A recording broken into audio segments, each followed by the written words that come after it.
Alright, so this is a suggestion via Discord. The name of the video is... It begins. Texas border battle. Texas versus the Biden administration over migrant crisis. Federalizing the National Guard. Alright, guys. This is coming from the channel U.S. Immigration. Let's check it out. Let's see where this takes us, guys. Are we looking at a new civil war? Congressman, as you may have just heard, the White House is considering federalizing the Texas National Guard, which could mean a direct clash at the border between federalized troops and the state authorities. Are we going to see a confrontation?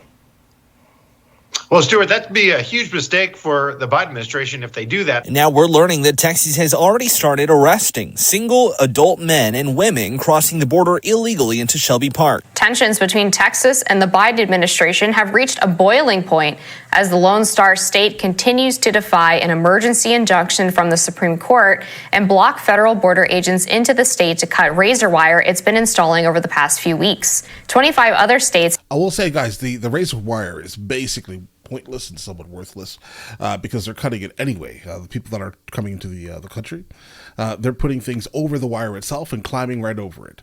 It is absolutely irrelevant. Have signed a letter pledging to support Texas as it installs razor wire on the southern border, with some sending members of their own state and National Guard to assist with the installation process. They wrote, "We stand in solidarity with our fellow governor, Greg Abbott, and the state of Texas in utilizing every tool and strategy, including razor wire fences, to secure the border. We do it in part because the Biden administration is refusing to enforce immigration laws already on the books and is illegally allowing mass parole across America of migrants who entered our country illegally." But it wasn't just Republicans who backed Abbott's decision to buck the feds. Presidential hopeful RFK Jr. wrote, "Texas is right. Biden's failure to secure the border leaves states no choice but to take matters into their own hands. As president, I will end this humanitarian crisis once and for all. I will secure the border and destroy the business model of the drug cartels. A country without borders is not a country at all." He's the one that doesn't like guns, right? I recently reacted to, I guess, his State of the Union, right? And then a couple of you guys in the comments were like, you know, he sounds good, but he's kind of wishy-washy on the Second Amendment. But not everyone was so gung-ho on the Texas move to secure the border. Why are you guys making it easier for people to enter the country illegally? I don't believe we are. Why do you think we are? Well, you guys sued to cut razor wire that was put in place by Texas officials. So that the Border Patrol could actually do their jobs, but keep going. Well, you won in court, so now what? The Border Patrol Union president is saying the Supreme Court's decision is going to undoubtedly encourage more illegal immigration. Do you guys know better than the Border Patrol Union? The Border Patrol needed access, and that's why we sued to get rid of that razor wire so that they could do their jobs. And you know what would also help them do their jobs, Peter? What? More Border Patrol agents. There's an idea. And if you go back to the supplemental request that we put in, there's money in there for some 1,300 additional Border Patrol agents. We want to help them do their jobs. It doesn't look like it. I hear what you're saying. Want to give them more resources. And the answer we keep getting back from House Republicans is no, no, no. Does razor wire work? Does razor wire work for what? Does it work for the Border Patrol to allow them to have the access they need to be able to better process people that are trying to get across the border? I don't think so, and that's why we asked for it to be removed. But what is the president's plan? This is happening just weeks after 300,000 people came into this country over the southern border illegally. The razor wire officials down there think was keeping some of them out. And you guys just sued and won to remove it. On behalf of the Border Patrol, who needed to have better access to it. Look, let me go back to your other question. And I know I'm running short on time, so I won't filibuster here. But what's the plan?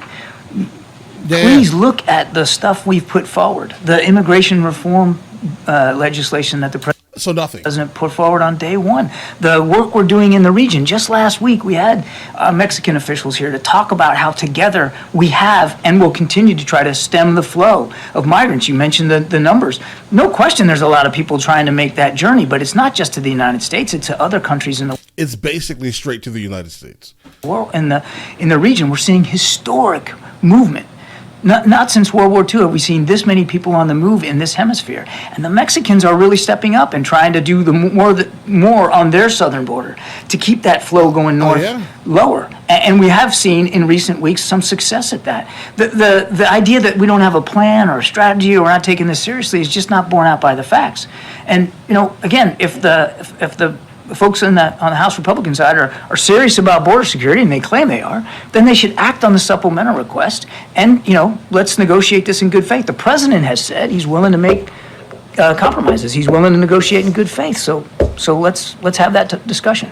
All right, so here's the thing. I just found out something interesting here. I now am probably going to be super interested in finding out exactly how Mexico is attempting to secure their southern border. They should, in fact, be the ones doing this, bro. All right? I understand everyone is just going to push through, find a way somehow, and then just push through our border like they're apparently doing in the southern hemisphere. But the problem here is, guys, it doesn't really sound like they have any type of solid plan. It just sounds like he's just saying things, hoping that the time runs out, basically, so he doesn't have to answer any more questions, guys. Texas Governor Greg Abbott refusing to give up control of the Texas border to federal officials, saying the state will not give federal agents full access to Shelby Park today. That ignores a deadline set by the Biden administration, which is today. Instead, Abbott is installing more razor wire following a Supreme Court order allowing federal agents to start removing it. Texas now receiving support from 25 Republican governors, all backing Governor Abbott's border actions, blaming the Biden administration for the crisis. Congressman, as you may have just heard, the White House is considering federalizing the Texas National Guard, which could mean a direct clash at the border between federalized troops and the state authorities. Are we going to see a confrontation? Well, Stuart, that'd be a huge mistake for the Biden administration if they do that. The last time any National Guard troops were federalized was during the Eisenhower administration and the Little Rock Nine. And if Joe Biden does this, he may be, go down in history as the Mexican drug cartel 9 million, because there's been almost 9 million people that have crossed the border illegally over the last 3 years under his watch. So I think guys, federalizing the National Guard during the Little Rock 9 incident was completely fine. I don't see how you're trying to say that it's a bad idea, and then correlating it somehow to Little Rock 9 incident. That's a weird one, bro. Will it be a bad idea in this context? Yes. Was it a bad idea in that context? No. No, unless, let's go. It's a disaster. I think from a policy standpoint, it would be a horrible move, but we'll see. But this administration has done both those things. They've made bad policy decisions, and they've made bad political ones. Well, how do you see this playing out? There's got to be some kind of resolution at some stage here. What's the resolution? Well, what would be wonderful is some Trump-era policies worked very well. Wait in Mexico. I was down on the border stew a few weeks ago, and the Customs and Border Protection agents were telling us if Joe Biden just instituted the Wait in Mexico policy, that we would see a 70% reduction in the flow of illegals to our border. But he refuses to do that. He has the power, he has the tools at his disposal right now under executive authority to solve this. Not even crisis anymore, really. It's a cataclysm. He chooses not to.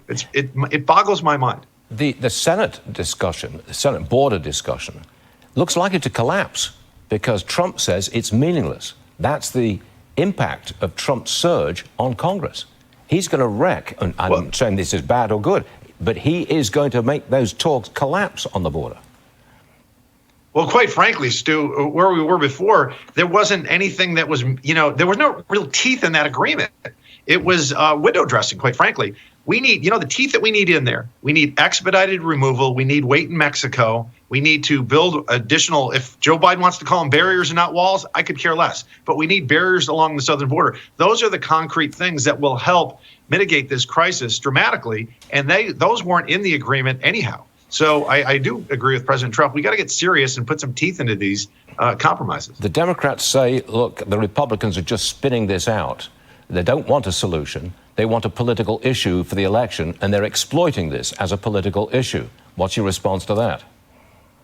They couldn't be more wrong. And you know what? If the Democrats didn't have double standards, Stuart, they wouldn't have any standards at all. That is ridiculous. I'm an American. I'm a Texan. I want to see this border crisis solved forthwith. We were talking about it back when it exploded in February of 2021. Yep. And it's really simple.